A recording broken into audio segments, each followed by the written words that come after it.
В Алекминском районе состоялась презентация книги об истории местного здравоохранения. 2 долгих года авторы собирали информацию, сортировали фотографии и работали с архивом. Презентацию посетила Елена Фаст. 13-й год стал для здравоохранения Алекминского района знаменательным. Более 200 лет со дня открытия первой Марьинской больницы. Более 2 веков. Это немалый срок. Это опыт сотен медиков. Это память.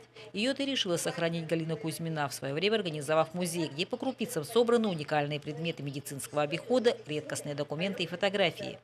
Ну, у нас нет помещения. И чтобы вот этот музей действовал, он у нас, его можно так назвать, мобильным. Мы его на какие-то мероприятия разворачиваем, потом сворачиваем. Тогда же Людмила Абдульманова задумалась, ведь это редкостная возможность создать книгу, где уже в доступном всем виде можно проследить более 200 лет становления, а также увековечить фотографии. Книга стала замечательным подарком ветеранам здравоохранения. Первые экземпляры были вручены уже на презентации.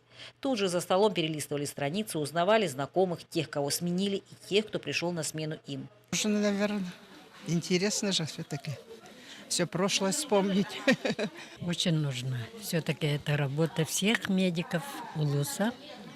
И раньше, который первый, когда Маринская больница, это нас очень радует. Сегодня медицина ушла на другой уровень, и не сравнить, как раньше доводилось, делится Анна Алексеевна. А вот что много бумажной работы навалилось плохо. Медицинский работник часто лекарь душевный. С больным поговоришь, он и на поправку, а сейчас на это времени нет.